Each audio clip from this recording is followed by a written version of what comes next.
ko gucana inyuma mu bantu babana ugasanga umuntu yifitiye boyfriend abandi bamameze gutya cyangwa ni umuhungu afite wenda girlfriend nawe uri kumugera amajanja. What do you say about it? ubwo n'ubusinice nyine Si bibaho? bibaho njye ntabwo birambaho ariko nyine bibaho kubona ko umuntu ashaka kuba yifuza nyine umuntu wundi kandi abona ari n'abantu babana. Usibye n'abantu babana no mu bavandimwe bishobora kubaho nyine ukabona nyine ni kwa kundi gushaka nyine kutanyurwa gushaka ibyo undi afite nyine ukumva gusa ukeneye kuba niba utarabayeho gutya. Urugero noneho ubu ngubu asigaye afite iyo YouTube channel nanjye reka nze mere nk'uku nguku nkora iyo bwabaga wenda nce mu bantu bakorana bigende batya musabotage wenda ego njyeyo nitwara uku kuntu kugira ngo wenda ibyiwe bizapfe nyine ni ishyari. Ibyo byose bituruka ku ishyari kwifuza ibintu by'undi nyine tu. Cye kintu cyakubabaje cyane mu bantu mwabanye nyine wagiye ubona ku bantu akaba ati ngenda zinutswe? Ikintu cya mbere nyine ni ukuvunika. Ikintu cya mbere ni ukuvunika. Hari igihe ubana n'abantu we wenda ushobora kuba ufite uburyo wowe ushobora kwaningamo amafaranga noneho abandi bo bidakunda nyine, so bikaba ngombwa ko bo baba umutwaro kuri wowe. kandi niba mubana of course hari ibintu bikenerwa. Niba rero ari wowe ubasha kuba wabona uburyo ukemura cya kibazo nawe ugikemura, kandi undi abandi bari ngaho nyine nta kintu na kimwe bakora, ugasanga nyine ni wowe ugomba gufata inshingano zo kuba watunga nk'umuntu. Ibyo bintu biravuna cyane.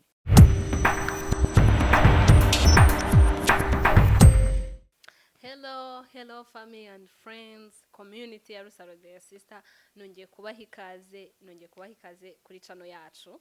So uyu munsi rero ndi kumwe n'umukobwa mwiza, ntago noneho ndi njyenyine, ndi kumwe n'umukobwa mwiza ariko ari buze kubibwira, but ndashaka kubanza kumuha credit kuko arazikwiriye.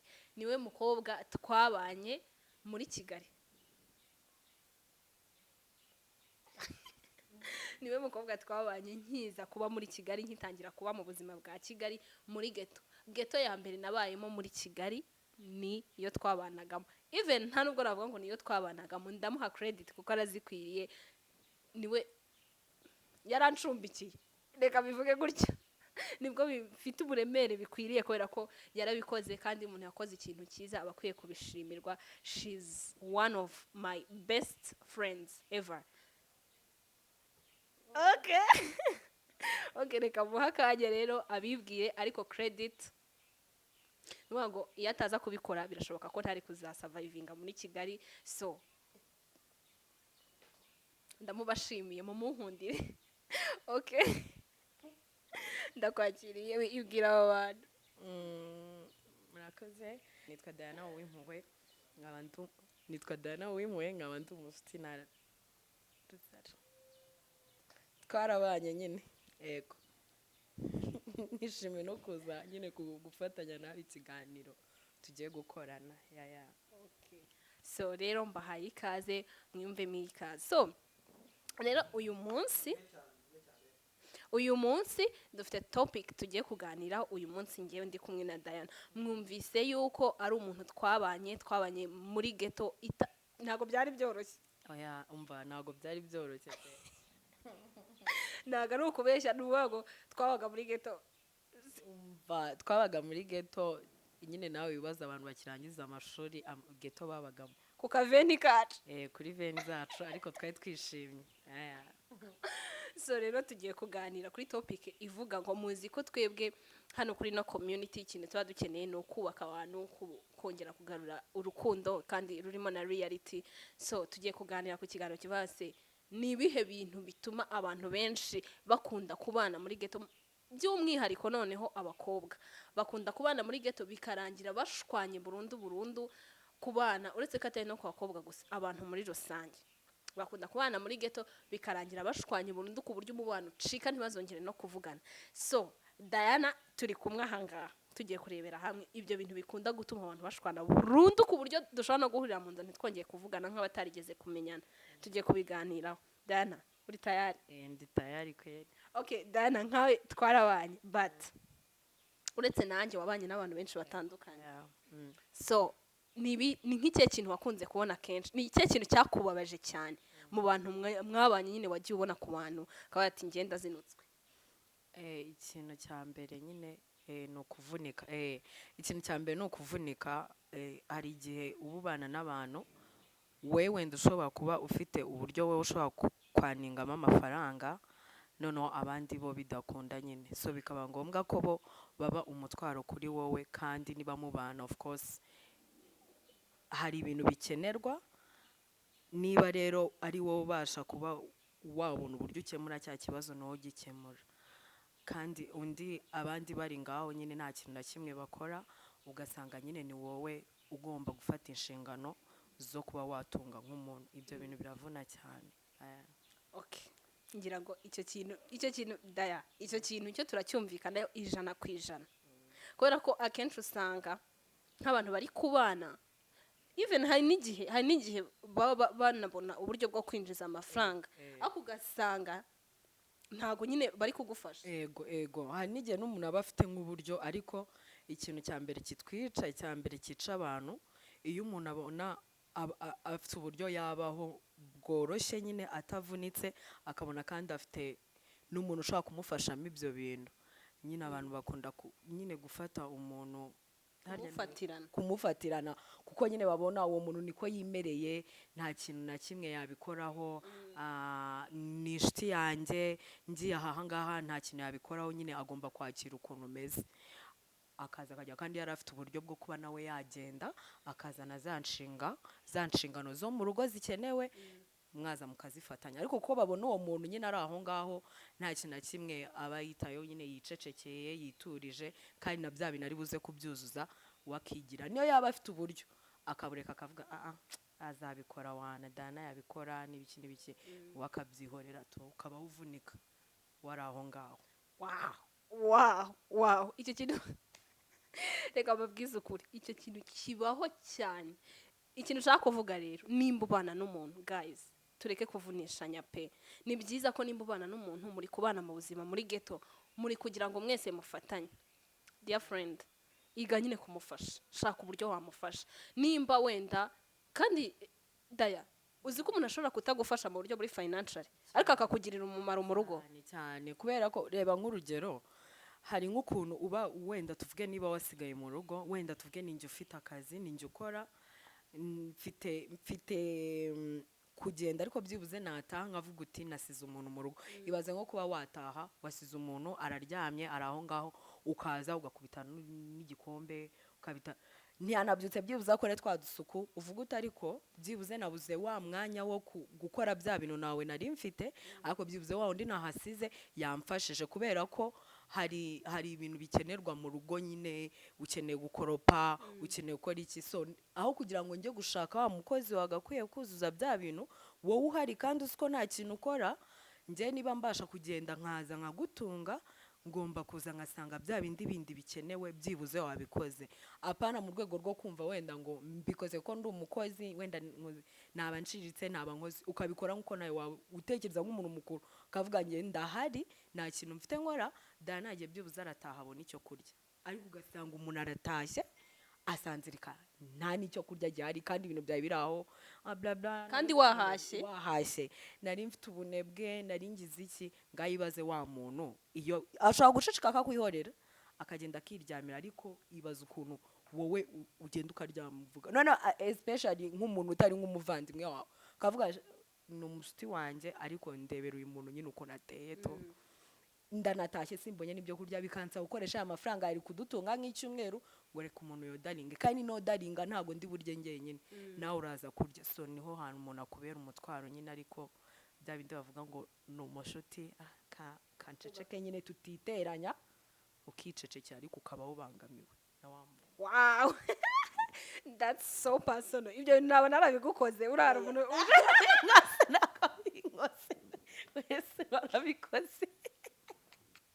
hari umuntu ushobora guhita. Ndi kuvuga ibintu biri rusange, ntabwo ndi kuvuga ibintu biri rusange kandi bigaragara. Si wavuze aho muri abantu baba muri ghetto bose ibibazo bahura nabyo, nuko nguko hose bimeze, ko iyo uganiriye n'abantu bose nicyo kintu baba bakubwira. kuko hari umuntu nyine ushobora kubona turi kuvuga nk'ibi bintu agahita avuga okay mwarabanye so you are the one. oya ntabwo ndi kuvuga ese wakoropaga Bro, I was broke. Mbabwije ukuri, I was broke. Muri groupe yacu twese ninjye wari ukeneye cyane.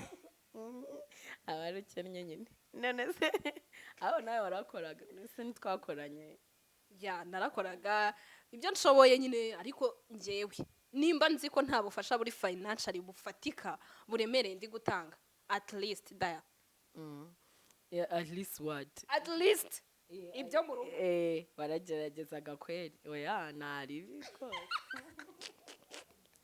shano kuri bindi niba nzi ko nta bufasha nyine buri financial icyo gihe nabaga nzi ko ndimo gutanga bukomeye, nabaga agomba kugira gute gukora ibintu mba ndi kubabwira ni ibintu nyine nanjye nshobora kuriretingaho. So daya hari ikindi kintu kijya kibaho nacyo nshaka ko tuvugaho, ugasanga umuntu agira umwanda.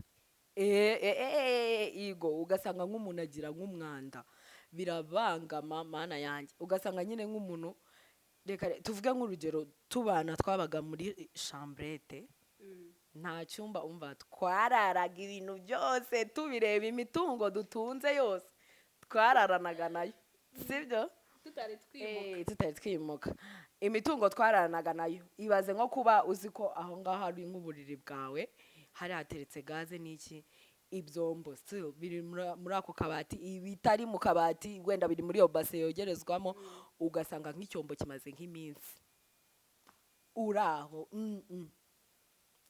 umwanda urabangama. Noneho iyo bigeze ku bakobwa ho n'ibindi bibazo, muba muri busharinge isime, muri busharinge uburiri, muri busharinge ibintu hafi ya byose nyine bisanzwe abantu basharinga. Ibaze rero iyo haje mu mwanda si ikibazo my dear. Ikintu cyitwa umwanda nuwa ngo ibi bintu tuba turi kubibabwira n'akajagari nanga nyine ikintu kitari ku murongo na even n'ubu ngubu naho wenda hari nk'ukuntu Imana iba yarakublessinze ukuntu wenda ukagira ukuntu uteramo imbere mu buryo runaka n'aha ngaha mu rugo, ubwo ubishinzwe nawe babizi ko akantu kose ari bugashyire ku ruhande, kuko ntashye ngasanga ibintu ntabwo bimeze gutya inzu ndayiterura. I know inzu yose ariko back then mwahumeka uretse ko ubundi hari ukuntu wajyaga guteza abantu ari ikintu cyakurengaga, cyeka niba warabyize gusa koza vuba, ubundi ikintu cyarakurengaga ugahita uhagarara ukareba ngo numva ndume nkivumbura nkahita njya kuryama, ugahita uryama utari nkahita ndyama nariya yo kwa kwivumbura.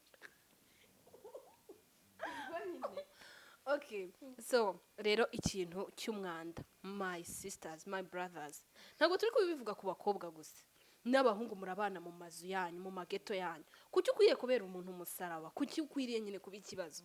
Nimba umuntu wundi hari ibindi bina providinga, nawe noneho kuba providinga muri babiri biba biri ngombwa yuko nimba muna providinga muri babiri mubifatanya mukaba ahantu hasa neza. Nimba kandi mudashoboye kubyikorera mushaka wabibakorera, niko bimeze nyine mukabigabana niba ibyo bintu mutabishoboye. Ariko nta n'impamvu byaka, kuko niba udafite ikintu ukora of course ugomba kuzuza twato. Ntago ari akazi ka danje, ni muha mutuye ahantu ha danje kuba wabyuka ugakora ko ugafata ku gatorosho wenda ku bantu bose bakora babana mushaka umufasha nyine mu gihe mwe mutabishoboye. Okay, hari ikindi kintu igikunda kubaho ugasanga nyine abantu neza barashwanya. Sinzi niba waba utarigeze uhura nacyo, amagambo amagambo. Noneho iyo murenze babiri hakajyamo nk'uwa gatatu, kandi ni ibintu bisanzwe. Ibintu iyo byarenze abantu babiri bikazamo wa gatatu bigomba gupfa. Noneho hari n'igihe birenga bikava kuri gatatu kane n'iki, mukaba mwabana muri abantu barenze bane birashoboka nyine birashoboka. Even natwe byarabaye twabanye turi benshi, ariko ugasanga nyine umwe afite, kugira ngo tubane buri wese aba afite story nundi nyine aho bahuriye cyabahuje bitandukanye, namwe mugahuzwa na wa muntu. So buri wese aba afite story imwe ku wundi nyine bitewe n'ukuntu bagize. So hari igihe hazamo amagambo bitewe n'uburyo wenda uko mutaba munganya ubushobozi, uko mutaba munganya ubwo bwiza, uko mutaba munganya amahirwe, uko mutanga ari byo nyine bishobora no gukurura bikagera no kwishyari nyine tu ariko ugasanga nyine kuko urumva ni kwa kundi nyine byarenze batatu ni ikibazo kuko ashobora kuza akakuganiriza nanjye akaza akanganiriza akatubwira ibintu bihabanye bikatugunganisha niba njyewe ntafite ubushobozi bwo kuba naza ngo njye nkubwire ibyo numvishe uhita urakara nkarakara namara kurakara uburyo nagutreatingaga bikahita bihinduka nyine kandi ari ukubera amagambo arica cyane kubera amagambo y'ibyo bintu byabayeho nyine bikazajya hakaba nk'akantu gato kakahita gakurura ibintu y'ibingi n'ubundi warananiye n'ibiki sinyishoboye kubana nawe sinyigi ukahita usanga ushwanye n'umuntu ku kantu wenda ngo yataye urufunguzo yataye kandi ari ibintu bisanzwe ariko kubera twa tuntu urunze mu mutwe wanga gusohora ka kantu gato kakaba impamvu yo kubyaza ibintu byose inuza ukahita usanga wa muntu murashwanye nyine uriho wakurikizaga mugashwana burundu iyo mutari abantu bakuru mwakicara ngo musotinge ikibazo ugasanga muratandukanye ariko ikintu cyabayeho buriya ari ibindi bintu byo ku ruhande byaturutse mu bandi kandi bari aho ngaho nyine banyu mubanamo ukahita usanga umuntu murarangizanyije so ubwo rero inshuti zanjye muri kubyumva ni byiza ko amagambo ishyari kumva nyine ukeneye kumera nk'undi mu gihe mubana nyine ikintu cya mbere nyine kiba gikenewe ni umuntu wese kubahira umuntu uko ameze ukabimukundira noneho warangiza ukaniyakira nyine ukakira ukavuga uti njyewe uku nguku umeze niko bimeze nyine tu mba nagerageje niba ari n'uyu nguyu abona iyo opportunity yo kubona ako kazi wenda njye sinkabone ariko at least nanjye meze gutya biramagije ukanyurwa nyine ukanyurwa ntuvuge ngo ndashaka kuba n'akanaka kubera iki uyu nguyu aproviding ibi bintu nanjye ndakenera kuba nka we kandi ntabwo munganya ubushobozi ntabwo munganya amahirwe nimugire iki so aho uri hose uba ugomba kuhaparticipa neza nyine wow hey so this was personal nagari ibyo bintu zabikate oh yeah I was joking so rero uri kumva ko ngo ni ibintu biba byarabayeho ntago abaye ari ibintu bitagaragaye muri societe ibyo ari byo byose abaye ari ikibazo kitajya kibaho ngo ni ibintu bibaho ahantu hose akenshi abantu babana barenze umwe byo mana yanjye akenshi na kenshi ikintu nshimira Imana nuko twebwe no mu gutandukana ntago twigeze dushwana oya ntago twashwa nyine twagiye tujyana ububazo buri aho ngaho busanzwe ariko ntago bwigize budushwanisha n'ubundi kandi ntago n'ubundi ntago abantu ntazibana zidakomanya amahembe biraba ariko ko abantu muba muri bako niyo twashwana twashwanaga twongera twiyunga kandi nibisanzwe n'umuvandimwe mu bana ubu se nitwirirwa tuguruka we nuzi ariko nyine nta kintu wabikoraho nyine murabisotinga tu ni ukuvuga ngo rero ikintu cya mbere muba mukwiye kwirinda amagambo guhora nyine ufite akantu k'agashiha agashyari nimba umuntu hari ibyo yabonye appreciate mushimire ko hari ibintu ari kugukorera basi at least cyane rwose nyine kuko urabona erega uyu munsi nshobora kuba ameze gutya ejo nawe ukaba umeze gutya uyu munsi ushobora kuba ameze gutya nawe ejo ukaba umeze gutya so nyine cya gihe turimo uracyapurishietinga ukakibanamo neza n'umuntu niba habayemo ububazo mukabukemura kuko uyu munsi neze ntitwabaga muri iyo ghetto se ya veni ntitwayivuyemo tukajya mu ya 60 umuntu akayivamo akajya muri inoze ni ibintu nyine bigenda bihinduka ariko iyo wabanye neza n'umuntu buri ahantu hose yajya umuntu mwaheranye ku kantu gatonya kere kubaye uri umuntu utazirikana utari umuntu mwiza nyine ahantu hose umuntu wese mwavanye hasi mufite ubusa musangira ubusa ukagera hejuru buriya ni ahantu na hamwe ushaka kumurimo nkawe ntabwo kuko twabaye neza ubu wagenda ukangara reka nk'ubu uba wumva nk'ahangaha ari mu rugo urisanzura ugira iki kubera iki turaziranye twarabanye so uba ufite uburenganzira nyine buhagije bwo gukomeza wisanga muri bwa buzima bw'umuntu kandi twaragiye duhura mu bintu biri aho bitandukanye rero inshuti uyikura ku nzira kavamo umuvandimwe. noneho hari ukuntu usanga wenda n'amagambo atari muri sako yanyu hagati yanyu wenda niba mwana muri 3 4 5 ugasanga noneho nk'umuntu afite ahubwo ingeso yo kuba atavugira aho muri agasohoka akabivugira ku ruhande. Byigeze bikubaho? byo kuba umuntu yavugira nko ku ruhande, ego byabayeho sino kuvuga wenda ngo nago kubana ari muri ghetto gusa, no ku mashuri twabanaga n'abantu. Iyo experience mbanza nta muntu utarayigize, kereka wenda sinzi, ariko birashoboka ko rwose umuntu atagirana ikibazo nyine we asohora ibintu kandi ari umuntu wawe akabisohora ibintu, kuko bana hari ibintu se nyine ugasanga nyine atazagira umuntu ureba iki kiganiro akazamamagara akambwira, ariko bibaho nyine bakaguteranya ukazasanga nyine nk'umuntu yaraguhamagaye cyangwa se kwa kundi umuntu acicikana ibintu ukabona umuntu yaraguhindutseho. Iyo utabaye umuntu w'umushapu ngo umwinjire kuko muziranye ngo wenda amenye ahantu ikibazo cyaturutse, ugasanga nk'umuntu yaragiye kwangiriza izina akabesha akagira iki nyine bituruka kuri rya shyari n'ibiki. Uriya muntu se umukorera biriya bintu kubera iki njye atabinkorera? Se ni mwiza cyane ku buryo njyewe bitakunda ko mbona ibyo ibintu nk'ibyo ngibyo, so bikaba ngombwa akajya hanze kukuvuga kuri wa muntu kugira ngo bya bintu uhabwa babikupe cyangwa se ariko nyine turabikemura. Okay, ubwo noneho twahita tuvuga no ku kintu kivuga ngo gukunda guceceka. Ni ukuvuga ngo nimba abantu babana ibyo aribyo byose bagakwiye kuganira, nimba mugiranye ikibazo wiceceka ngo utekereze ko nzimagina ko ubabaye kandi ntabimenye. Ego guceceka ni bibi, ariko hari n'igihe umuntu aba ateye gutyo kavuga nindamuka mbivuze uyu muntu nabonye gutya arita nyumva gutya, birahita bigenda bitya, turahita dushwana. Nicyo kintu cyica ibintu byose, communication nyine yica ibintu byose. Ariko hari igihe umuntu aba ateye gutyo nyine akavuga kanceceke nakora ibi, ariko ntabwo ari byiza. Nanjye ndi muri abo bantu kuko ngewe ndenzaho nyine ngahita mvuga reka ndenzaho, ahubwo wenda nkaba nakora nk'ikintu kugira ngo ubyerekane.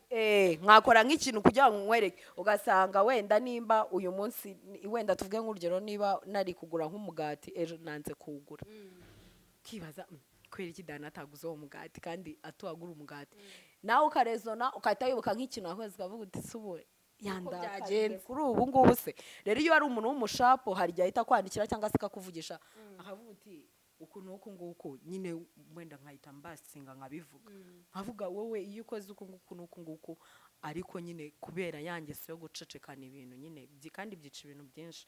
Rimwe na rimwe bishobora no gutuma urumva ntabwo ngiye nshobora kumenya ko wababaye utabimbwiye. Hari igihe rero birangira bibaye ugasanga turinze dushwana nta muntu umenya icyabaye, kandi hari igihe nkora ikosa guys, ngira ngo murabyumva, hari igihe nshobora gukora ikosa. Uzi ko umuntu ashobora gukora ikosa ntanabimenye ko yakubabaje cyane, kandi wako kantu kakuriye, ariko kubera yangeso yo kutavuga nyine bikarangira wowe upfiriyemo, kandi ni bibi nyine. Ni bibi, ariko hari abantu baba bateye gutyo, nanjye ndimo rwose ndaceceka njyewe nkabikora ahubwo nkahimana.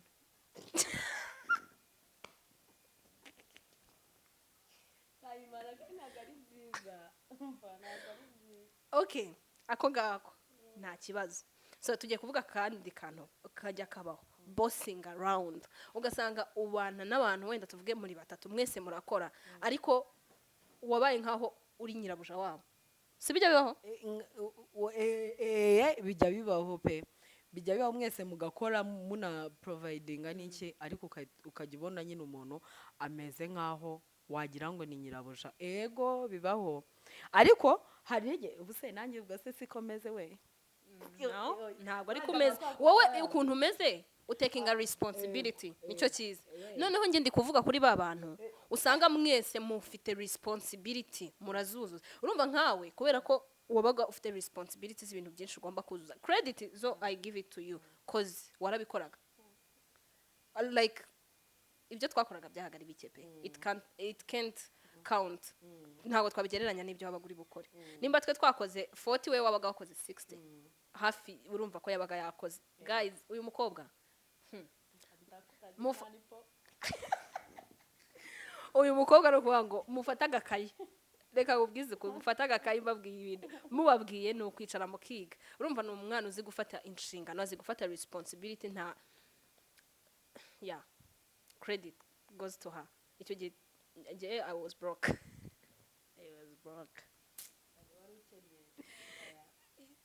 byari bisanzwe reka twese nanjye usibye ko wenda njye nagiraga iyo chance yo kubona se izo 40 nkazikorera ubundi iyo yaraye mafaranga ako uribuka ukuntu umuntu yampaye akazi uribuka nkorera Kimironko umuntu akampa akazi ko kuzajya mpa 5 ku munsi bikarangira atanze ari wo mushahara none ndabyibuke so rero tugiye ngiye like ako kantu ko ku bossing around ugasanga wenda mwese murakora kuko ntago turi kureba nyine en general usanga abantu bose barakora ari kumwe nimba yigize boss bibaho nyine ugasanga mwese murakora mugira inshingano muhuriraho mwese nk'abantu babana ariko ugasanga umuntu yigize boss ngenyeka ko ari inuza umuntu aba afite nyine ariko abateye muri we nyine ariko abateye ariko bikaba byabangamira nk'umuntu kubera ko nanjye ntushobora kuza kuntegeka kandi dukora ibintu bimwe cyakoza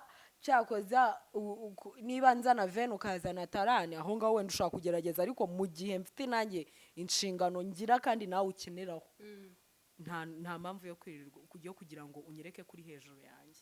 Okay, finally dusoza noneho akantu ko gucana inyuma mu bantu babana ugasanga umuntu yifitiye boyfriend abandi bamameze gutya cyangwa ni umuhungu afite wenda girlfriend nawe uri kumugera amajanja. What do you say about it?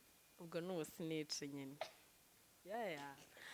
si bibaho bibaho njye ntabwo birambaho ariko nyine bibaho kubona ko umuntu ashaka kuba yifuza nyine umuntu wundi kandi abona ari n'abantu babana usibye n'abantu babana no mu bavandimwe bishobora kubaho nyine ukabona nyine ni kwa kundi gushaka nyine kutanyurwa gushaka ibyo ndafite nyine ukumva gusa ukeneye kuba niba utarabayeho gutya urugero noneho ubu ngubu asigaye afite iyo YouTube channel nanjye reka nze mbere nk'uku nguku nkora iyo bwabaga wenda nce mu bantu bakorana bigende batya musabotage wenda ego njyeyo nitwara uku kuntu kugira ngo wenda ibyiwe bizapfe nyine ni ishyari. Ibyo byose bituruka ku ishyari kwifuza ibintu by'undi nyine tu.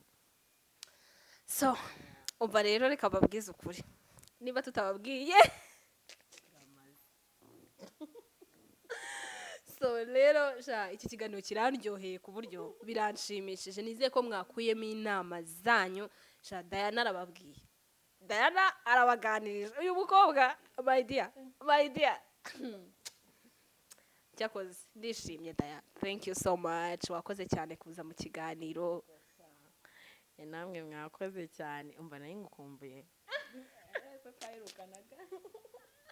twebwe rero ukuntu tumeze turi za nshuti dushobora kumara ukwezi kumwe 2 3 tutarahura ariko iyo duhuye ubu nyine nawe urabyumva nyuma y'ibiganiro dufite ibintu byinshi cyane. Ubu tugiye gukora indi seri mutari bubone behind the scene.